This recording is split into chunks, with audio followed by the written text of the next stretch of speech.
What is going down, everybody? It's time for The Hype. Mojobreak.com, The Hype, episode number 176. 2021 Topps is here. We're going to talk about that. We're also going to talk about what Vegas Dave, if you hadn't seen it, go on Vegas Dave's Instagram. He had a video predicting the sports card market going to crash. We have reactions to that. We're going to discuss that. We've got a lot of things going down on the website, Mojobreak.com. We do group breaks. Today we have Optic football and 2021 Topps Series 1. Dan, what's going down? Just getting the height of my chair adjusted properly. Just trying to figure out that. You look like you grew 6 inches right now. 6'4" today. Nice, nice. Like I said, I could dunk. C-Rad, what's going down? What's up? What's up? What's going on, everybody? Well, I'll let you guys know if you guys didn't tune in last night. We are the champions. We won the Breaker Showcase for the 2021 Topps Rip Party. It was a great team effort. Team Mojo, we're the first ever Breaker Showcase champions. We will be showing you guys the Platinum Box Cutter once it comes in.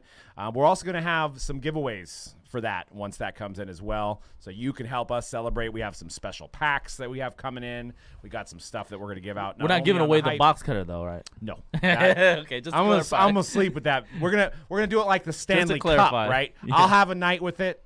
Dan will have a night with it. Cody has a night with it. I think you have a night with it. Yeah, we talked about that last week. That's what we were talking about last week. We were talking about doing a tour with it. Yeah, but now it's real. Driving down the El Camino with it, just showing it off to everybody. Now it's tangible. It's going to be in our hands. We defeated. Knowing us, we're probably going to have to use it. Does it function as an actual box cutter is what I want to know. I think so. Because I don't know how many times we're ripping through cases over here, and we're always looking, going, anybody got a box cutter? Just take the platinum one.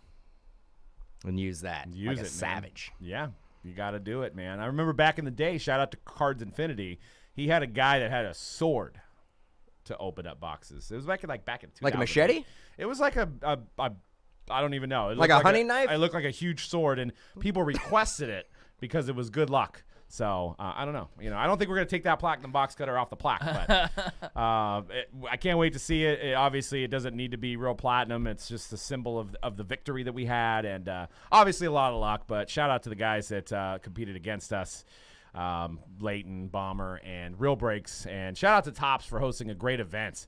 I mean, the event leading up to the Breaker Showcase was fantastic with Mariano Rivera, Chipper Jones, Fergie Jenkins, a bunch of people opening up packs of Topps throughout the decade of Topps, and it was just really well done. Emily hosted it very well, and I think it was way more entertaining than the Rip Party from a year ago where we were all live and we did 9 hours of just breaking one product. I think they did it right this year. I'm still emotionally, physically scarred from last year's event. That was, 10 hours of ripping constant packs? Yes.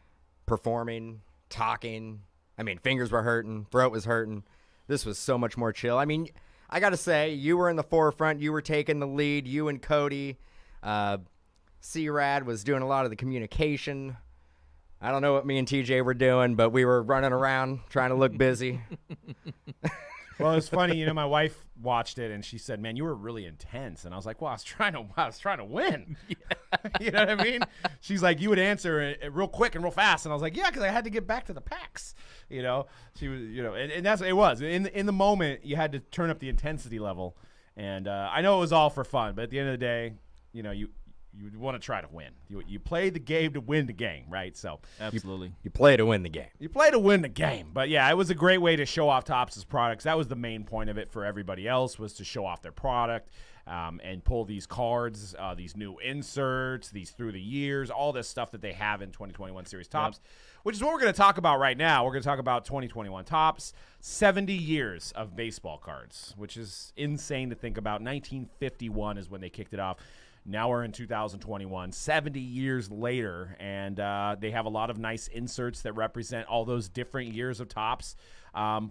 You guys have ripped some. What do you think overall of this year compared to other years? Compared to 1951, I remember it like it was yesterday.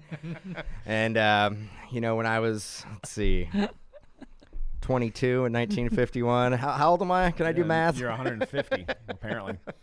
No, it was a great product. Love the throwback to the 86 design. You think of the 86 design, what card do you think of? C-Rad? Mark McGuire. Just kidding. Well, he's one of them. Oh, no. He would be a little bit. I think Jose Canseco. Okay. I think of that Just card. kidding. Mark McGuire is 84. My fault. My bad. It's 80, Jose 87, Canseco. 87 McGuire? Is it 87? Yeah. The USA card? No, that's 80. That's 86. 84. No, that's 80. The USA card. Okay. Well, let's go ahead and stop the whole Anyways, show. Jose Let's go home. That's a 6.5. No, I think of Canseco, the boxer, the great boxer. I mean, it's hard. I'm not a boxer myself, bro. I don't know if I can last 9 seconds, but 1985. It was 85. close. 1985. So we split the difference. 1985. But yeah, I think of that design. I think of Jose, the great Jose Canseco. 86 year old born. That was with the bat. I on shoulda the knew that. shoulder. That was the bat on the shoulder. The other thing I liked about this, it's the rookie class. I think we're gonna look back at this Series 1 and be like, this is one of the most loaded flagship rookie classes that we're gonna see. And I don't know. I mean, is it because of the odd season last year? Could have been. They could have added like Mountcastle and Joe Adele to last year's update, but they actually loaded it up. Mm-hmm. So, well, I think that's one reason, but I think they knew, obviously, 70th anniversary, right? It's gonna be a big deal. If it was the 71 or 72, obviously they'll probably do something big for 75 because that's a big milestone too. Mm-hmm. They knew they were going to have some firepower to represent the 70th years. And the fact that the MLB was only 60 games last year, I think they didn't know what to do. So Update kind of lacked in the rookie talent. And you're seeing them in Series 1. I mean, Joe Adele, Ryan Mountcastle, even guys like Andres Jimenez, who is a highly touted Mets prospect in Bowman, is getting his first card too. So Joey Bart. Yep. Dylan Cousins. I want to add, because yesterday, before we went live with the Breaker Showcase, I was watching a lot of the stream that they put on yesterday. For somebody that doesn't know as much of baseball history, for somebody like me, it was actually a really good broadcast. Like, they did a great job on that, taking you through the history of the different years and stuff, and the different decades. Actually, is how they were doing it. So that was a shout out to Tops for a very well made production yesterday. Yeah. And they like I said, I think this was much better as from a consumer than watching 9 hours of 30 breakers open up. I'm sure they learned from last year, right? Yeah. Yeah, I mean, they did a great job considering last year with all the camera angles they had, with the interviews with Pete Alonso and stuff, and being at AT&T Stadium in Texas. It was a great event, but you can only do so much with people ripping flagship. You can't hold an event for that long and keep people engaged. Yeah. The other thing I love about it is that they did the after party session. So they allowed, I think it's about 25 breakers to show off the product early to their customer base, and they picked some of the best breakers in the business to do that as well. So I want to give a shout out to a lot. They obviously didn't do the breaker showcase, but they didn't alienate a lot of the best breakers out in the industry. So want to give a shout out to Tops for that as well. So now let's get to some of the complaints about the product that I've been seeing across the online outlets where people complain, Twitter, Instagram, Facebook. I think people are complaining about the size of the name on the base cards, which at first glance I kind of thought the same thing, but I think the way they did the photo with the bordering, I think that's the way they had to do the name. So I think after seeing it for a while, I'm okay with it. So I think it's one of those things at first glance you're like, the name is so small, but it really plays well into the being the full picture of the player and stuff like that.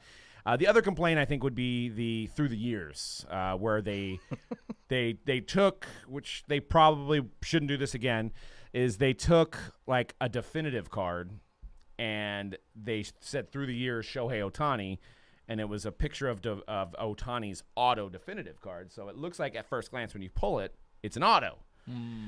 There was actually people in the Topps feed while we were doing the Breaker Showcase saying that people are missing Mike Trout autos because there's a Mike Trout 101 patch auto definitive that has and a Bowman one and there was people in the live chat. We didn't see it at the time, but Doug and I went over it after the broadcast, and I would say for a good solid 45 minutes there was people saying, you passed a Mike Trout auto. You passed a Mike Trout auto. You passed a Mike Trout auto. And it's like, but it's not. It's literally a picture of a card on the card.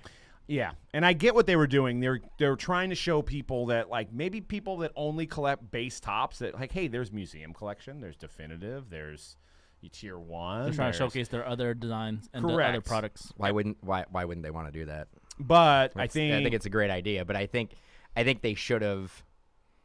They try, but if you look at what they did, they didn't just reprint that card.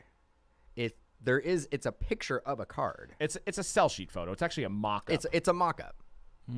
It's a mock-up, but my first one I pulled, I thought I got a Juan Soto auto. I was like, oh, it's not. It's a Ginter reprint. But they've done that before, though. They've done that, but usually they do through the years just a picture of a base card. That way you're kind of not mistaken that it's an auto. You're right. You're right. This year they actually showed some of their high-end products throughout the years with they had a Bo Bichette Chrome auto, right? So with the facsimile on the auto, I think it gets confusing, especially with the amount of new people that are coming into this hobby, right? So you think you got an auto. There's people listing it on eBay. There's cards selling for way more than they should because these cards are common.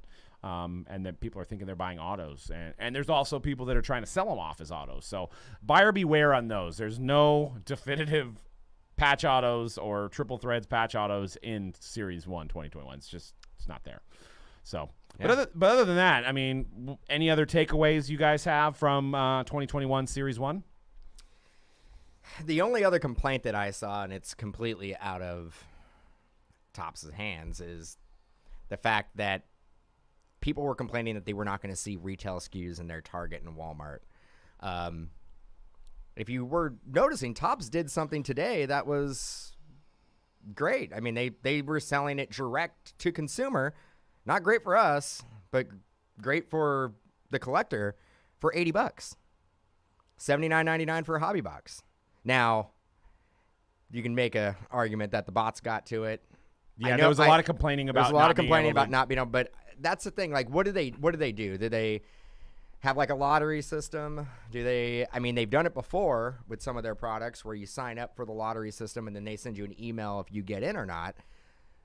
If they roll something out at that price, maybe they should resort back to the lottery process, or limit one per ship to address. I think that's what they're doing, but bots can figure out how to figure out a way. Yeah, and I agree, John. Cheers, John. Real men do drink kombucha, or Fanta. Put tear on your chest, or Fanta strawberry soda, which is also very good. Nah, not real I like men. the orange one, but just gamers.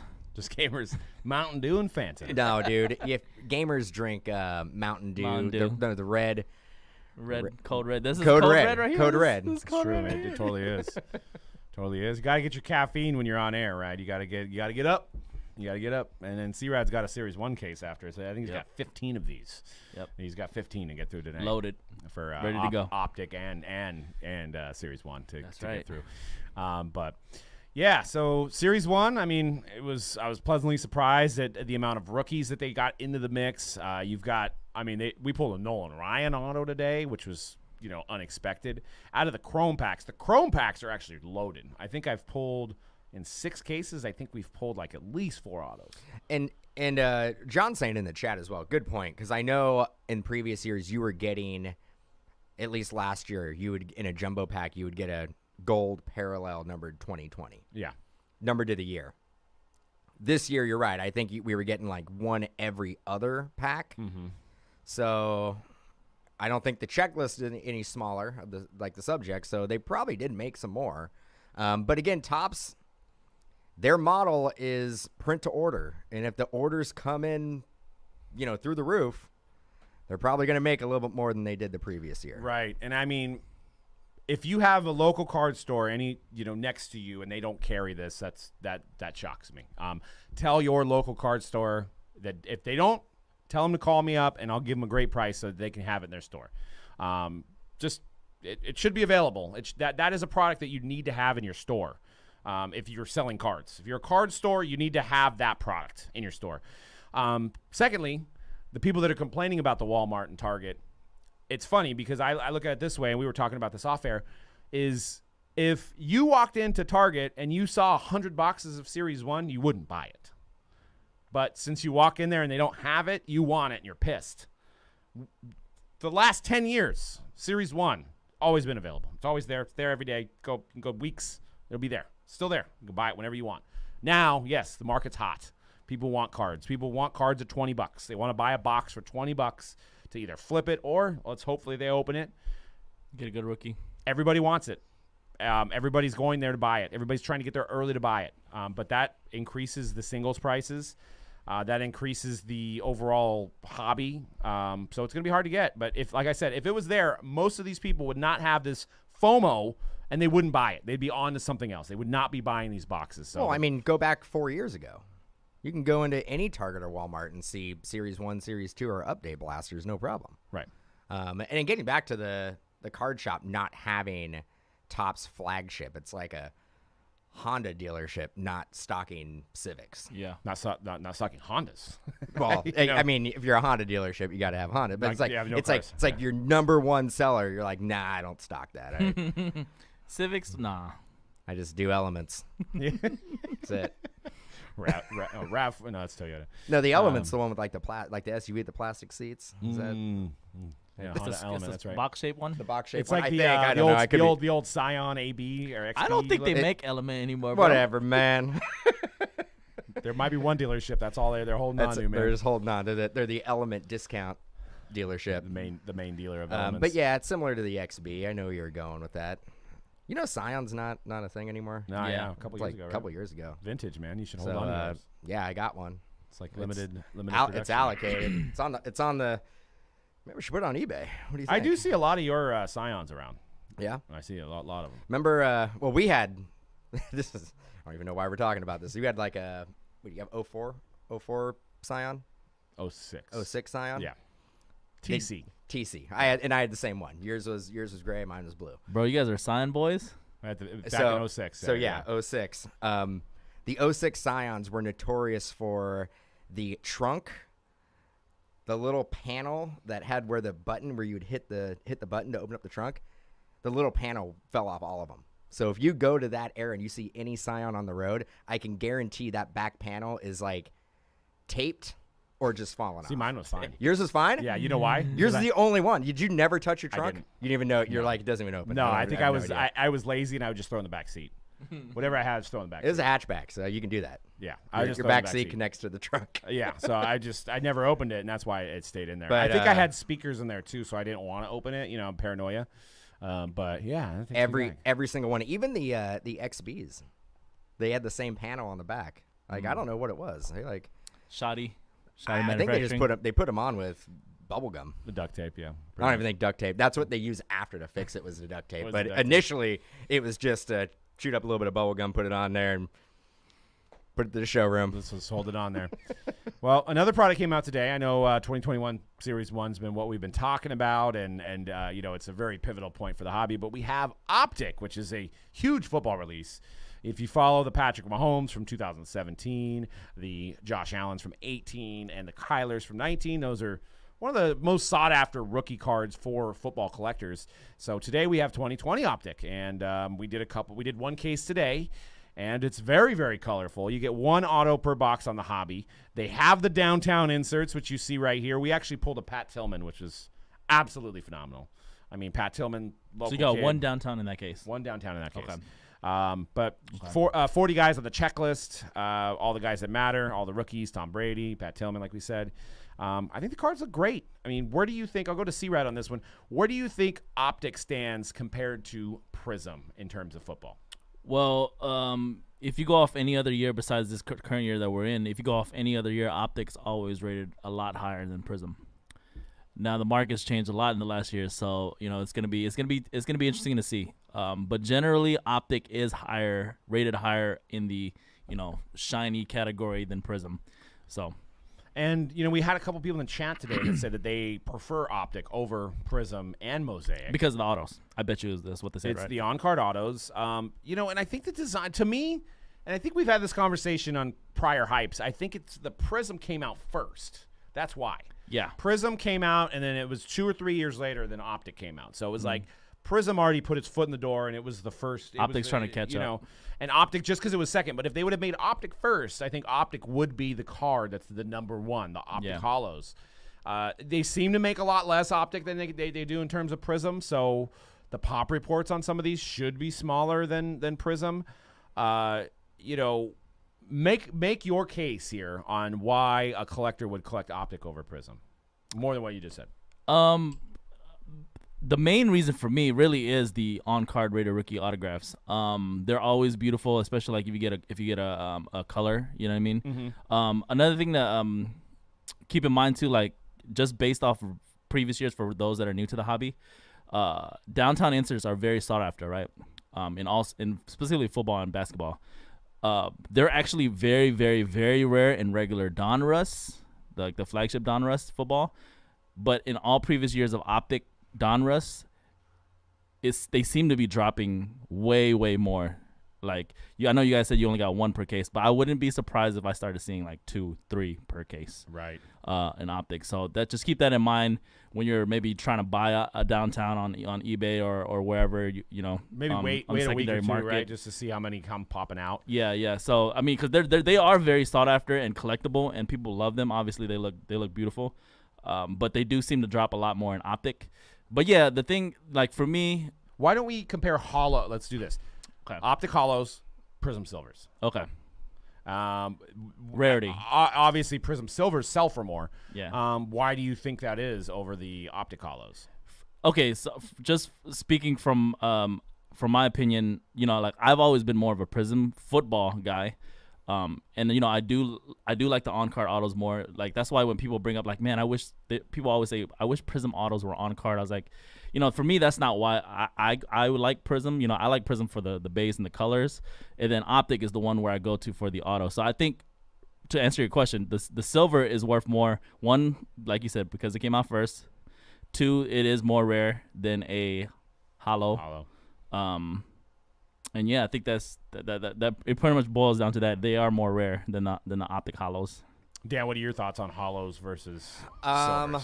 think hollows you're getting about 4 per box. It seemed like I was getting 2 rookies and 2 vets, but small sample size. I've only opened up 6 boxes.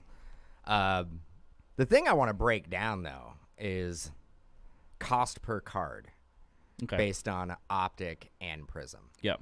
So if you buy an $800 box of Optic, there's 4 cards a pack. There is 20 packs. Against significantly less cards. 80 cards, right? It's $10 a card. Right? $10 a card. You look at Prism, you get 12 packs. 12 packs. Of 40 cards? Is it 40? 24. No, 24 cards? Yeah. So I look at it and go, this Optic is a way more expensive product per card. Way more expensive. But it seems like there's a lot less fluff.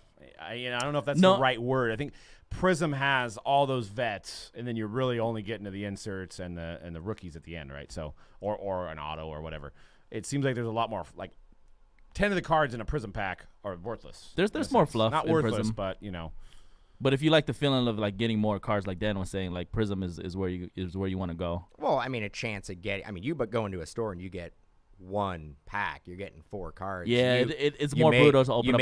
You may get 1 rookie, but if you get 1 pack of Optic. 25 cards in a Prism and you spend $100, you can get 3, 4, 5 rookies maybe, and you have a better chance of getting an auto because there's what 2 autos compared to 1. Compared to 1 auto out of 20 packs as opposed to 1 in 6. And the price is, well, I guess Prism's a little bit. Prism's like, well, when it came out, Prism was about the same price. About the same price, yeah. So, what do you guys think? If you had the same, if they were the exact same price, what are you buying? Prism, football, or Optic? I just want to hear what you guys say in the chat. And maybe on the Mojobreak media video, if you want to comment below on where would you put your money. I don't know. After opening Optic today, and maybe just that newness feel, I kind of lean towards the way the Optic looks. And I'm a guy, I don't like to have all those cards. If I open up a box, I don't want that many cards. You know what I mean? I just want my rookies and stuff, and I feel like that's what they do with Optic. They've eliminated a lot of the extra cards. You know? Yeah, I'll give you the on-card auto because, like, if we were to go a step further and talk about like the best on-card rookie autos to get every single year, obviously it's contenders, right? Number one. And I'm not talking about RPAs, just on-card autos. And then Optic would probably, rated rookies would probably be up there with contenders. Not as high as contenders, but it'd be up there. I agree with the rated rookie stamp. I think that's super cool. Yeah. And that's something that Panini's done. And they actually pimp that out a lot more than they pimp out. Well, the Prism just has the rookie card logo, right? So they pimp out the rated rookie logo a lot. It's just for me, like, you know, I'm biased for Prism. Like, I liked Prism when nobody liked Prism. So for me, like, there's just something about Prism football that I've always liked. All the colors, like a lot of base. That's, you know, for me personally, that's where I'm at. I do want to say one more thing before we go into the next segment. So we eat barbecue in the next one. Yep, going to Famous Dave's.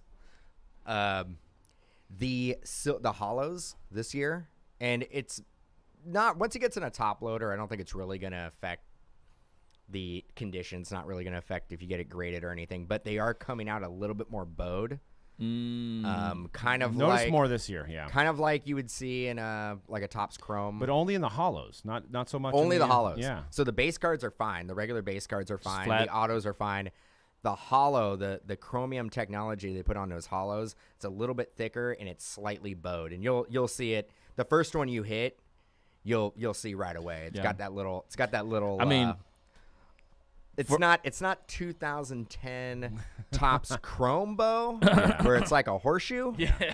But I was gonna say, like, for those of us that have been in the industry for a while now, we're used to Chrome cards being, you know, bowed. Yeah, so, and I mean, it won't really affect the when you're getting graded, it won't affect it too much. I mean, when you put it in top loader, it'll flatten. But then especially since itself out. especially when you get it sent in to get graded, then it's, you know, obviously.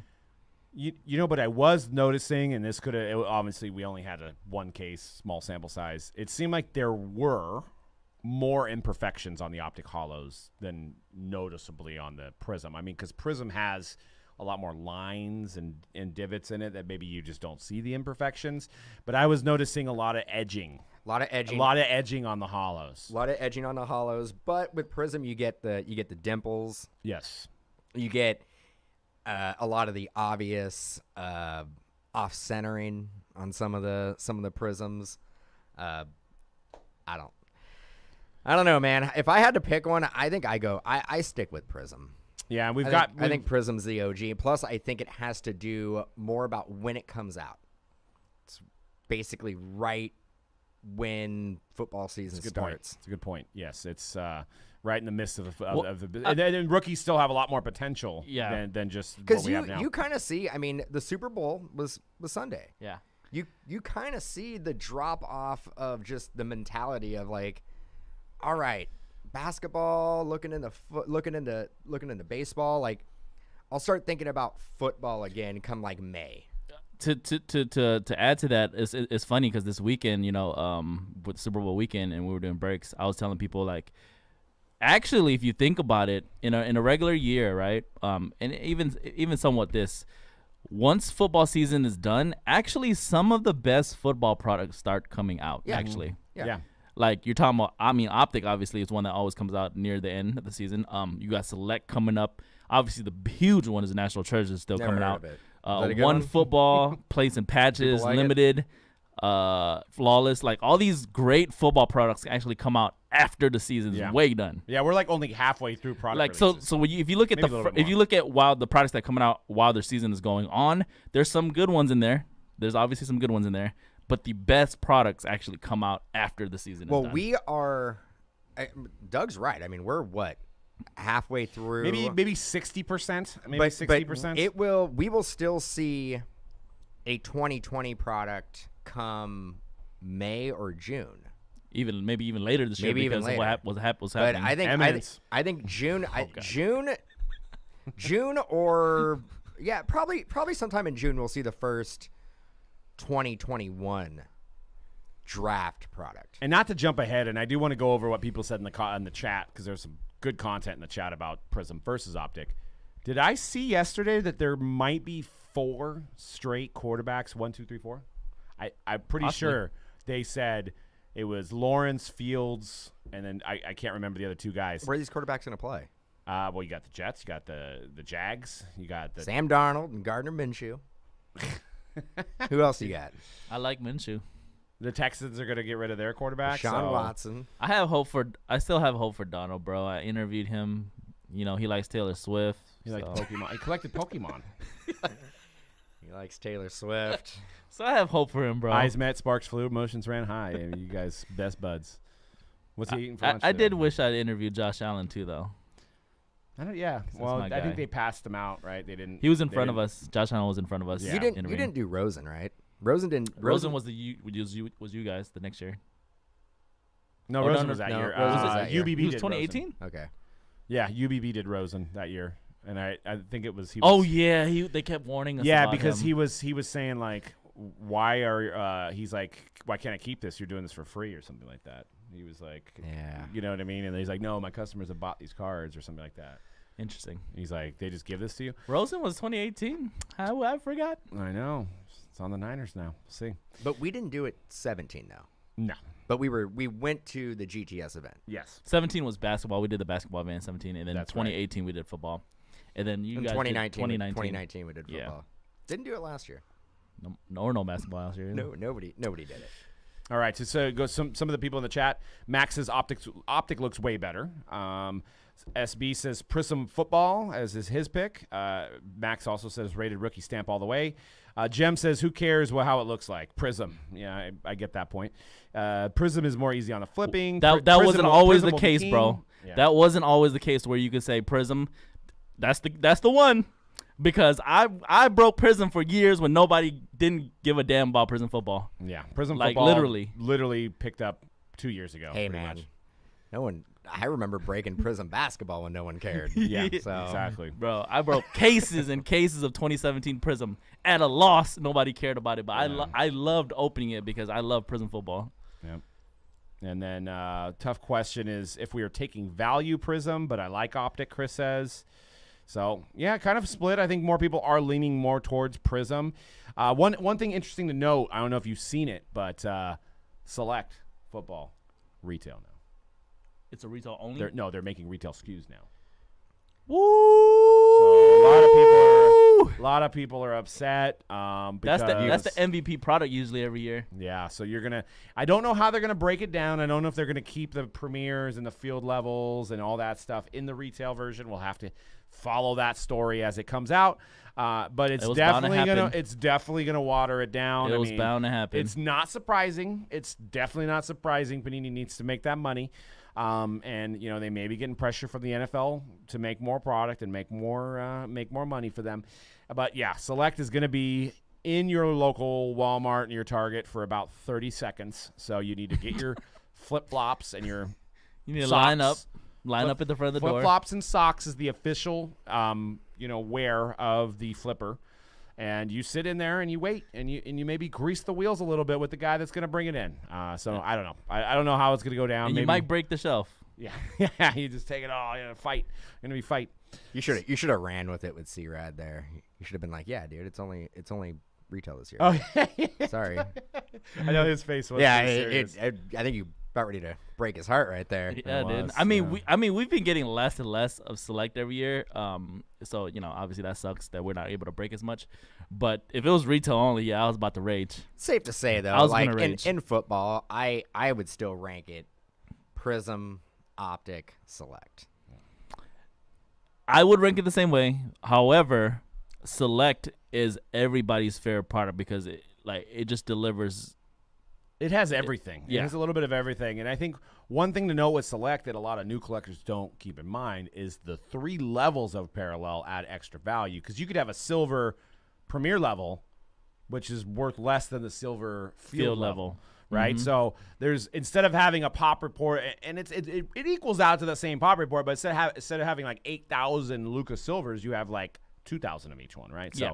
So if you get that field level of Tua or Herbert, then it should be worth more than. So they kind of do different tiers of those parallels, which is kind of interesting. And a lot of collectors don't know that, and some of the guys that have invested early kind of bought those Lucas, those Trays, those Premier. I think, what's the basketball? Premier Concourse. It goes Concourse, Premier, then Courtside. Courtside, yeah. So they were buying the Courtside Silvers, and those hold a premium because that's the hardest parallel. Super premium. Yeah. So, all right, the moment you guys have been waiting for. We're going to talk about Vegas Dave. If you haven't watched this video yet, it's on his Instagram. It's a 15-minute video of him basically saying Gary V's wrong, he's right, that the sports market card will crash in 2084, somewhere around there, sometime before, but sometime between now and 2084. It's going to happen. No, I think so. somewhere it's going to crash. I think somebody's speaking the microphone. But no, he came out with a video saying that the sports card market will crash in 2024. And he gave a lot of reasons. The guy makes some good points. It's hard to digest it between all the ego. And he does make some solid points in his He makes video. solid points, but there's a lot of ego and a lot of just self-justification going on in there. Yeah. He obviously sold a Trout card that he bought for $400,000, and he sold it for $3.5 million, which obviously maybe one of the biggest flips of all time. but he said it was going to be I like. would say that's the biggest But he flip, said it one was of the going to be like biggest 10 million. In 10 years, But why didn't he hold on to it then? because he's just Because it's going to crash in 2024. Yeah, But how? But wait a second. If it's going to crash in 2024 or 2084, if it's 2084, then yeah, it might be worth 10 million. So before we get into some of the details, I do want to commend him on his choice of clothing. Very bold. I cannot, as a almost 40-year-old guy, I'm assuming he's around the same age. I couldn't wear pink, so props to him. Bro. I also could not go out in public with my name not only on my shirt, but also embroidered in on my jacket. Bro. Could not do that. If I flipped the Mike Trout from $400K to $4 million, you guys might see me in some pink clothes, bro. With the purse. Look like Trippy Red and the all Gucci or whatever. Yes. But how many zippers do you need, though? Like, how many zippers do Okay, you yeah, need? that's a little excessive. There's a on the lot of zippers going down. Well, you got to have a lot of pockets. for the money. For the that- money. That's true. That's true. Maybe I just don't have enough Yeah, you money. don't know that life. You just throw, like, I got my 5K here. You don't know that life when you just got that mad ducats and you have just pockets everywhere. You gotta put those dollar bills in there. Yeah, and believe me, I'm far from a fashionista. I do commend him on the boldness of a grown man wearing pink and carrying around $1 million purse, which is what is next to him. He collects those, which are Birkins, I guess. And the only reason I know that is because of him. Because So I mean, but so basically, he's doing a great job at marketing and content. If all of us only know what those bags are because of him, he should get a job. I mean, with it doesn't Birkin. really matter because one, I can't afford one, and two, I'm not a purse guy. Right. I'm not a maybe I could be, but I don't know. I don't think it's my look. So, for those that haven't seen the backstory of the video, he basically went on air and did a preview, and he burned some 86 Fleer cards, which, first off, he burned a 86, 87 Fleer Magic Johnson that he claimed was a rookie card, which is not correct. So, right there, credibility is a little bit in the air. He then burned a Clyde Drexler. He said, hey, stay tuned later tonight. I'm going to put my full video up. So he basically says that he thinks that some of these auction sales are supremely inflated. He points out that Steph Curry was a $20,000 to $30,000 card in 2019, and it's a one sold for $980,000 in 2021. And he basically says, well, Steph Curry didn't play last year, so there's no reason for that card to go up. He said the Michael Jordan Fleer Gem Mint 10 was $100K in 2020, and now a year later it's $730,000. And we all seen these. We all are like, our head is, we're blown away. And so that's why he's saying that these companies like Rally Road, these companies like the Collectible app are buying these cards and then selling shares. So that's where I do agree with him. Yeah, that's a solid point. Like, if you guys watch it, you'll see what we're talking about like the Wall Street kind of coming in and selling shares of buying these cards first of all, and then selling shares of these cards to, drive the prices up, right? Exactly. And those people, you have three or four, 500 shareholders that may decide to get out of it. That's fine. But the individual that is buying a card for $950,000 probably has more than just $950,000. Do you really think that person is now going to liquidate that card at $200,000 or $300,000 or $400,000? They'd probably just rather hold on to it and put it in their casket than liquidate something like that at that much of a loss. Got dark all of a sudden. No, I'm just saying. I'm just proving a point that, like, if I had something that devalued that, like, just say it devalued that much, and I spent that much money, I'm not gonna take that much of a loss on it. I think what Vegas Dave does, and he does a good job at it, is shock content. The whole burning the cards and the whole throwing out these crazy numbers. It's to get people riled up and talk about them, which he is succeeding Because we're doing it right now, and there's probably going to be 5 to 6 other podcasts that are probably going to run something similar. every other podcast. And you're going to see tons of bloggers on, Twitter, tweeting out about it and stuff like that. Oh yeah, he's loving it. He's getting what he's attempting to do. Like, Yes. it's working. And that's what it is. He's just a shock content guy. I look at it. You're right. Some of the stuff he said in the last video makes sense. Yeah. But I can't take him seriously. Yeah. I can't take him seriously because I do the same thing. Mm-hmm. Like, I sit here and do the same exact thing as he does. I sit here and I'll disagree with Doug when I just do it to make conversation. Mm-hmm. It's all shock. It's all content. I give him props because everybody's going to be talking about him, but whatever. I mean, he's kind of a tool. When you're talking about $900,000 cards, when you're talking about $3 million cards, when you're talking about $5 million cards, you're speaking to the collectible community of about 0.00001% less than the 1% of the community. I mean, I don't think there's anybody watching right now or any of us here that bought any of those cards or have enough money to buy any of those cards. So it really doesn't affect the overall economy of the sports cards. Yes, it does raise the little ones up. He does make a good point that it does raise the little ones up. But at the end of the day, and random indie made a point that I was actually going to go over anyway.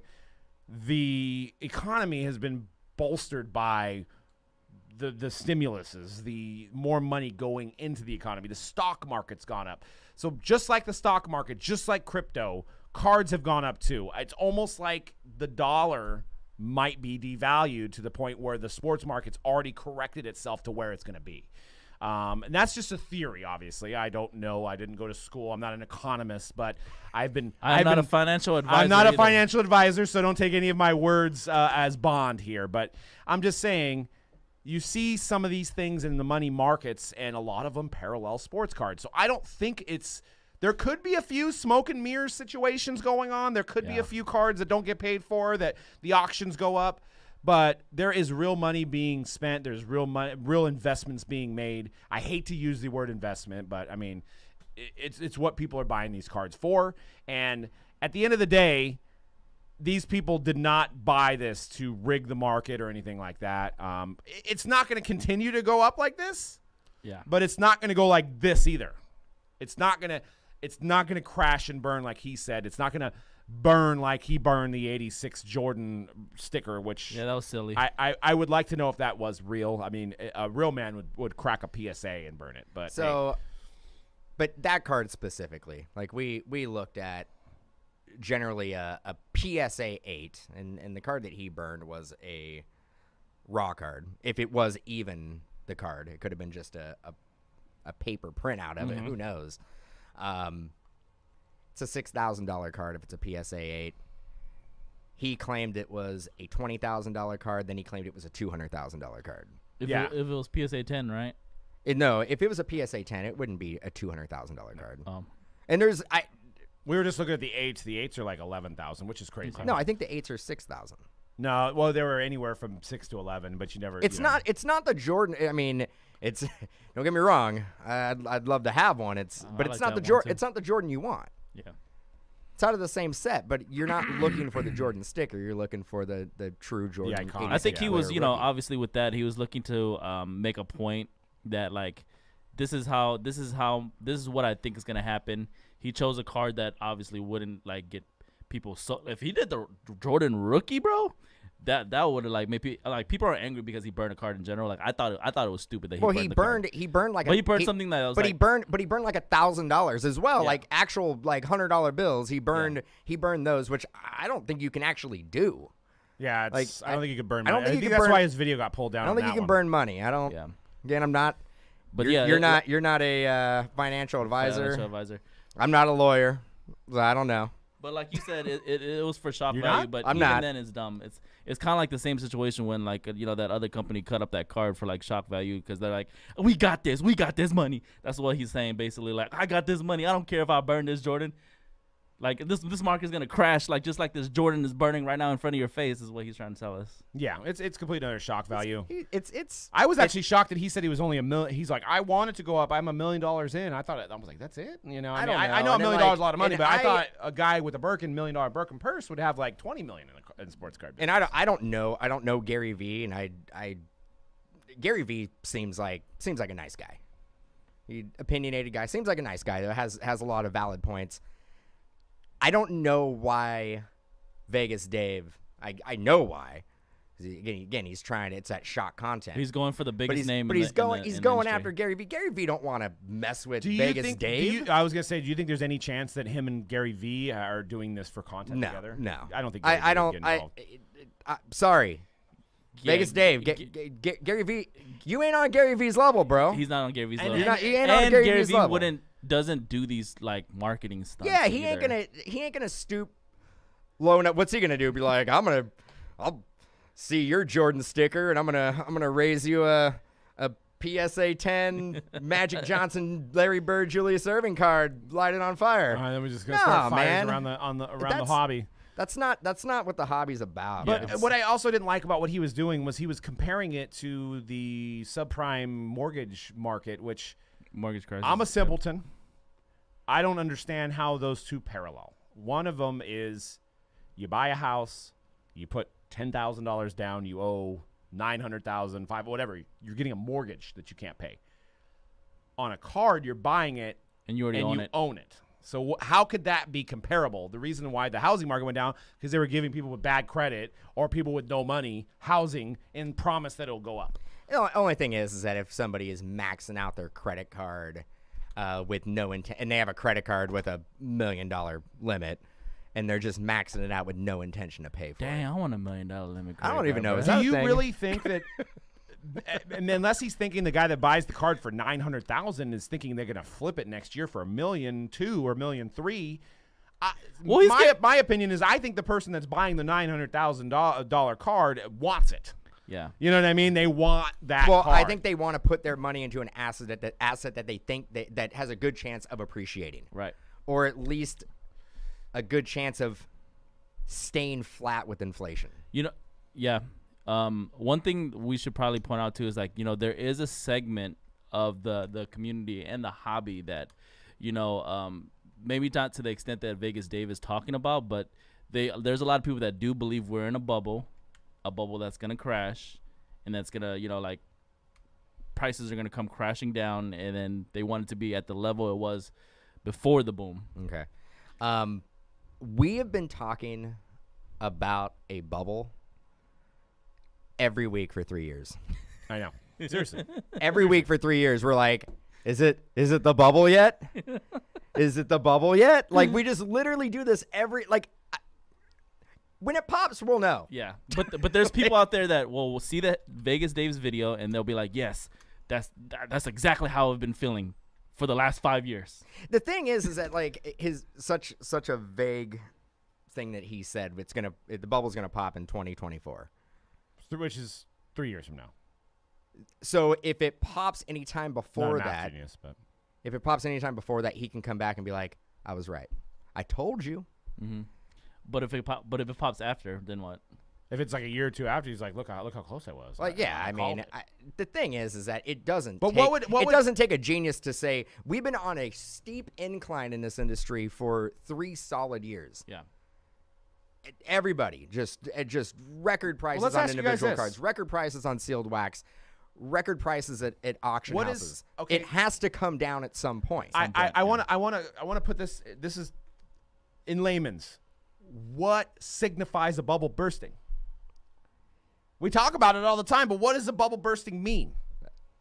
Everybody's just gone? Like it's a ghost town in the hobby, or nobody buys sealed wax anymore? Well, the funny thing is that in March, we were all talking about it. We're like, well, the bubble was gonna pop, and now we're in a pandemic.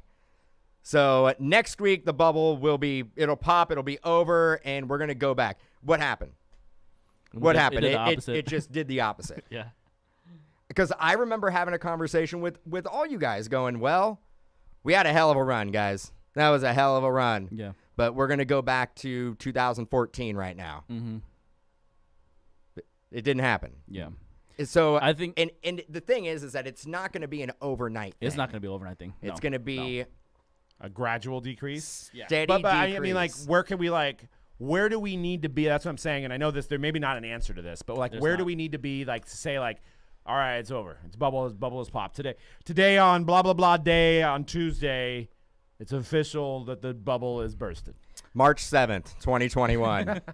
3:33 p.m. Just like what they say with in the financial field with stocks and all that stuff, like you can't predict the market as much as you think one way or the other. You really can't predict it. It's gonna do what it's gonna do. Well, if you could, you would be a millionaire. Yeah. Well, look, like Vegas Dave. Read this thing. I mean, that is crazy. 40% of Random Mindy with some good knowledge. 40% of all dollars in the economy were printed in the last 12 months. Yeah. So you kind of correlate that with everything going down, right? If you look at something like that, you would want to put your money into something that's not something that is a physical asset, right? Or a virtual asset, or a virtual asset. I mean, you're seeing these rise. Is that crypto, or are you talking about our favorite Chinese coffee brand? Maybe both. I told you it was not. We're okay. It's going back up. I mean, you know, like I said, I started investing in the stock market in March, and I don't know anything, and I've made some good money on my investments, because my thought during all of this, and which goes back to this 40%, was, you know, these guys that do stockbroking and stuff like that, they have X amount of money to spend, and they know if they leave it in their bank account, they're going to get passed up. Their money's going to be, instead of having, let's just say $10,000 in a year, they're going to have $2,000. But if they put it in the stock market or in an asset that appreciates, now that's caught up to where the dollar is. It essentially runs parallel with the dollar. I mean, if the company is performing, I guess. Right. Yeah. So they're already going to where, like, say, bread was $2.50 in 2018. Now bread's going to be $6 in 2022. So they've already adjusted that. We are really close to being a $9 double cheeseburger from McDonald's. On the value meal. No, just the cheeseburger. Right. Just $9.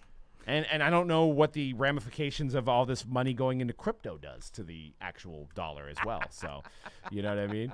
What are you laughing at? Maybe which one are you laughing at? Mojo Bets by Mannion. Maybe when draft classes decline, sports viewership tanks, TV and revenue dwindles, and pro sports dissolve altogether. Who knows? No, that's not what I'm laughing about. Luck and coffee. Yeah, I didn't jump on that train. Train. That train's left. But I am very happy with my what's that Tilray. I'm very happy with Tilray. My very low purchase of Tilray looked pretty good today, which I bought like a year ago. But anyways, wish I would have put more. But that's always weed and coffee. Can't go wrong. Exactly. Again, we are not financial advisors, guys. So yeah, don't exactly. Say what, we're not telling you anything to buy. We're just talking about what we have in our. I don't know what you're talking. I don't have any of that. I play like a stock market fantasy game. Yes, exactly. Exactly. So that's what I do. Yeah, exactly. No doubt. No doubt. Well, you guys have anything else to add? Well, we actually have the last slide here. We want to go over, just to keep in mind, this is stuff that's on the internet, public knowledge, but this is allegedly. This is the man that's saying stuff's going to crash when he has all this stuff that's made you question his integrity. His $2.5 million Royals bet was won. That bottom one. Yeah, his 2.5 Royals bet was won with $700K bailout money from his parents. He's banned from Vegas casinos for 3 years for using other people's Social Security numbers to avoid paying taxes to place Well, that's bets. not good. He's allegedly sold a fake Jordan for $200,000, I think 3 or 4 years ago. There's a lot of stuff that, like I say, I don't know if they're true because you read stuff on the internet. You don't know if there's true, but you don't know if it's true. But there's a lot of stuff about him that if this is the guy that's good, you're going to listen to. That's all I'm saying. Keep this stuff in mind. If you go on his Instagram, you'll see a lot of posts saying he's the GOAT. It says GOAT, GOAT, GOAT, GOAT, GOAT, GOAT, GOAT. And if you click on those profiles, those are all private profiles. So this guy, from what I can tell, is buying comments. Buying comments to bolster his ego. For a man that has as many Twitter followers he has very little interaction with anybody. Yeah, he is one of the few content providers on Twitter that will make a post. And how many followers does he have? Like a million. Do we know that? On Twitter? Yeah. He'll get like 8 comments. Let me put that in comparison. We have a little bit less than 10,000 followers. And when we post something, we'll get 12, 14 comments. He has 71,000 He has 71,000. So do the math. We have 10,000. We get more comments. He has 71,000, and we'll get like 8 comments. And I think all those comments are actually they're paid for. I mean, yeah. I mean, I'm not his hating. Instagram has 3 million followers. Oh, Instagram I'm not hating the game, but I think you got to get called out on it. Yeah, I mean, obviously he's living that life. He claims to be very successsul. We don't know at the end of the day where he got his money from. I mean, probably this picture right here is where he got his money from with his folks. But he talks, he flexes all the goddamn time, and I know you should be proud of your accomplishments, but there's a lot of questionable stuff going on. Is that him as the Terminator? Yes. And as Scarface as well. So, but, he's an entertaining follow. Hate him or not, he says some stuff that makes us have a 40-minute segment on him. Yeah, So we've been talking about that boy for a long time. we've been talking about him for probably That's since true.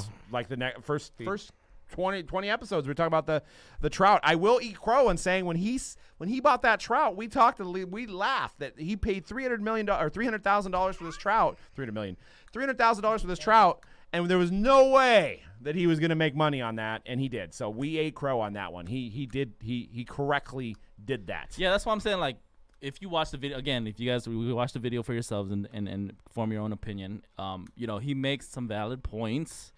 But then it goes backwards by look at me, boasting. It's like, bro, make your point and get out of here, dude. Yeah, exactly. Gary V ain't got time for you, bro. Yeah, exactly. Stop Get on Gary's level, bro. Yeah. Yep. If Vegas Dave drank kombucha, he would be more popular. I think Dan would absolutely agree with you. I'd take on a that side. one. Yeah, you might be Team I'd, Vegas I'd Dave. be I'd be Team Vegas Dave You'd in be a Vegas second. Dan I'd be Vegas Dan. right next to him Be with a burger. Vegas Dan, Vegas Dave, sponsored by just kombucha. Exactly. Just on the Vegas Strip in the club, drinking kombucha, having a heck of a time. Yeah, it just goes to show, he made his fortune supposedly from sports bets and making investments like I wonder that. if Vegas Dave hangs out the El Cortez. Probably not. But for every Mike Trout investment that pays off, there's Derek Carr investments. I hate to say it as a Raider fan, but there's the Derek Carr investments that won't pay off. Well, he claims because he he already obviously does his research. He knows what his haters are saying. He obviously knows everybody's peppering him with this Derek Carr situation. He said he bought those so low that he's still doubled his money on all the cards he has. I don't remember Derek Carr really being that low. I think right now is for the card value. It's like the lowest point right now. I mean, to his credit, if you know when to sell, like during the middle of the season when he has like a few good games, then yes, you can make money off of Derek Carr. Did that? I mean, you watch every Raiders game. Was that a thing? Yeah. So like, if you buy a Contenders rookie ticket auto over the summer for like $4K, you can probably sell that same auto when he has a few hot games for $5K. During the season, right? So you'll make $1,000. But it's tough to look at the Raiders right now, yeah, and be like, with no doubt, 100%, Derek Carr is the future quarterback of that franchise. Yeah, hard to say that. Yeah, but I've seen specifically that example of like people buying Derek Carrs over the summer and then flipping them during the season. And you do know, I mean, Derek Carr. Let's say he leaves, like, or he gets released, or he gets traded, and let's say he goes to Jacksonville. His card values are going to plummet. Yeah. And we've always seen that when a player leaves the team that drafted him, generally, his cards go down, especially unless he goes to a team, turns it around, wins a Super Bowl, and it's a high market team. Yeah. Mm-hmm. Like a big market team. Jacksonville wouldn't be that. Yeah. Well, I mean, at this point, like, investing heavily in Derek Carr is not smart, obviously. No. He's been in the league for 8 years now. This would be, he'd be going into year 7. Dan just bought some Derek Carr. You know by year 7 or 8 if a quarterback is going to be, so value is going to go up. Know by year 3. Before we do that, or 4. So in the shop, we actually had somebody come in and sell their Derek Carr collection to us. And I bought it. When? About a week ago. Where's this? I haven't seen this like collection. 4 cards. He acts like it's a lot. It was a huge collection. It basically came in chromes. It was shipped to us on a pallet, shrink wrapped. I had to dig for it. It was 4 cards. I gave him $250. What's in it? Just Topps Chrome rookies that are graded, and I'm gonna have to cop those. a select rookie auto. Sweet. But that tells you like $250. Yeah, for 4 cards. Yeah. For 4 cards. If that was Mahomes, that'd be $250,000. $250,000. Yeah. Exactly. Well, that's all we got for today's show. If you're looking for sealed wax, check out our MojobreakShop.com, where we have do the 2021 Topps hobby boxes and jumbo boxes at a really competitive price, lower than all the other online retailers. We also have Optic still up there at $7.99, which is about $100 cheaper than everybody else. So get it yourself, open it yourself, be your own breaker at MojobreakShop.com. But if you want to get into breaks, we've got Optic breaking tonight. We have 2021 Series 1 breaking as well, and that's at Mojobreak.com, where all of the breaks are scheduled. So you can go on, you can find out when your break is happening. Those are all open live on YouTube. We're actually going to be live in about a couple minutes breaking more Series 1 and a lot more stuff throughout the week. That's it for now, guys. Make sure you follow us at MojobreakM on Twitter. Is our Mojobreak media channel. We're doing some giveaways right now for some Topps update as well, so check that out. And also check out Cody's interview with Blake Jameson, the artist from the Project 70 and the Project 2020. Has some great pieces. He happens to be from the Bay Area, and he's actually an A's fan, which is crazy. I didn't know there was more than 3 of you guys out there, but there's A's fans. 6.5. Yeah, so he talks about that, and it's a great interview. It's on our Mojobreak media channel as well. And that's it for now. We'll see you guys on next week's show. Peace out.